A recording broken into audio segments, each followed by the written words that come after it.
And now on to Sri Lanka. We are here in the capital, Colombo. In 2022, Sri Lanka faced its worst economic crisis ever. The island nation declared bankruptcy. It had to be bailed out by the IMF, that is the International Monetary Fund. So how is the situation 2 years later? All headlines say that the economy is doing better, that inflation has gone down, and all the markers look positive. But what about the people? How do they see it? What do they think? As economy remains the biggest issue on the ballot, we took this question to the people of Sri Lanka. And here's what we found.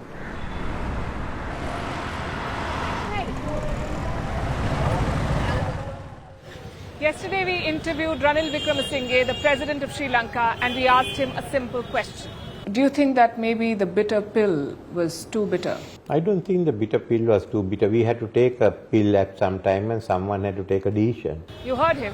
But we had to find out for ourselves, which is why we've come here to Colombo's biggest market. It's called Peta. And this market is basically like a maze. You have hundreds of shops. It dates back to the 17th century when shops began coming up around the Dutch fort nearby. Today, locals will tell you that whatever you want, you'll find in Peta. Electronics, textiles, food, you name it, you'll find it here. So if the austerity measures of the government are indeed affecting businesses, we'll find out here for sure. Let's head inside.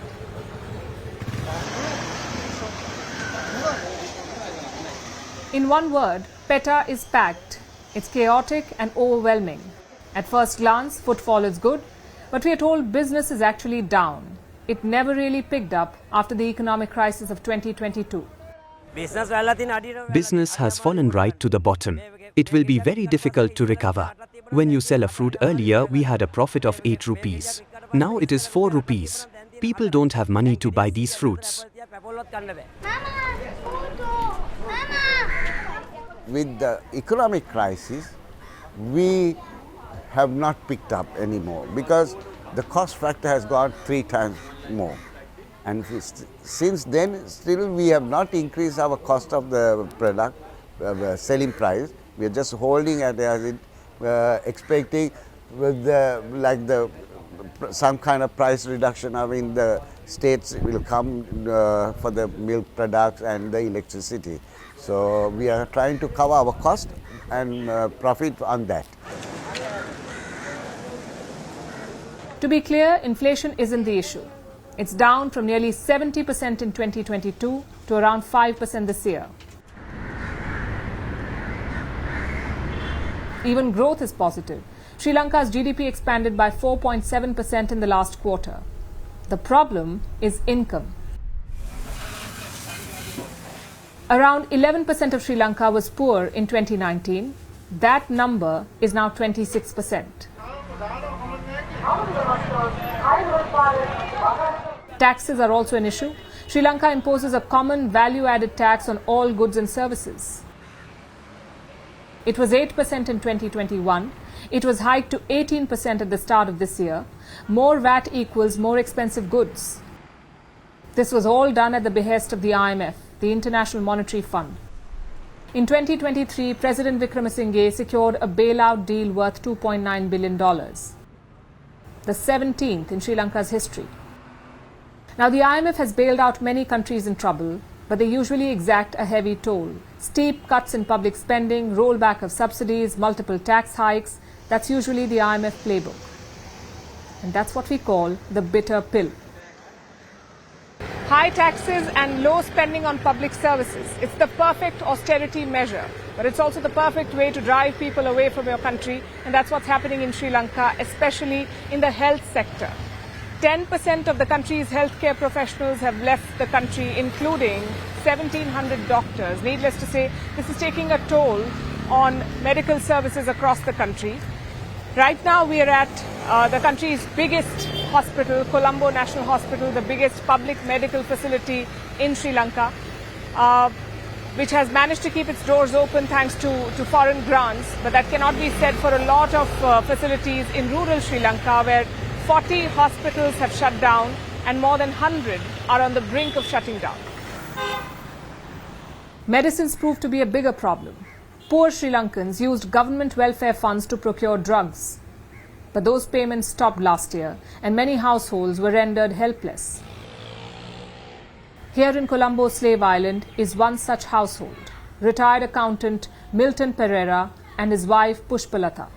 Pereira suffered from chronic asthma, but he was looking forward to the elections. He wanted to vent his anger at the ruling class. But on Saturday, only his wife will queue up to vote. Once the welfare payments stopped, the Pereiras could no longer afford medicines.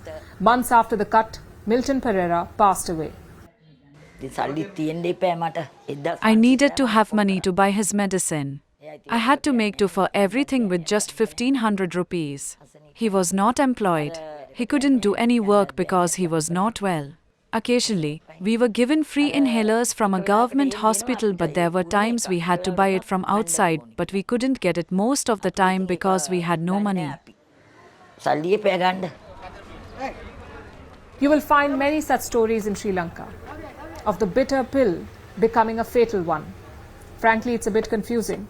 So many of Sri Lanka's macroeconomic indicators look impressive, like GDP growth and inflation, yet on the ground, the pain persists.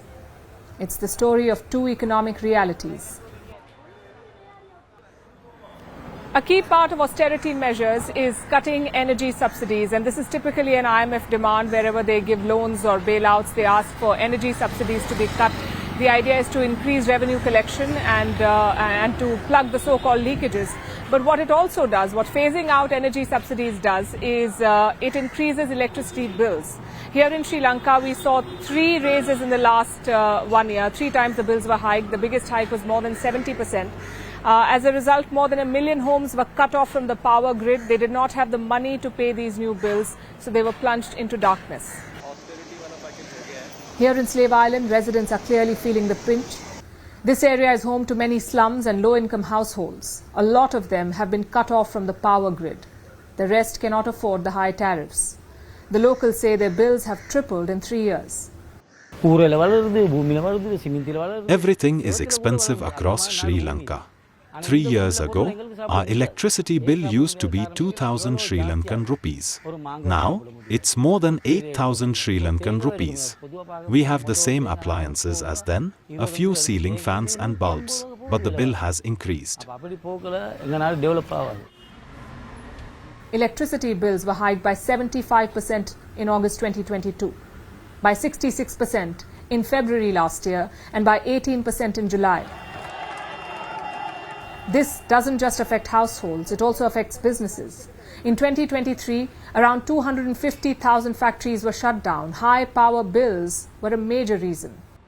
Sri Lankans pay some of the highest energy bills in South Asia, around 3 times higher than their neighbours. But here's the strange part.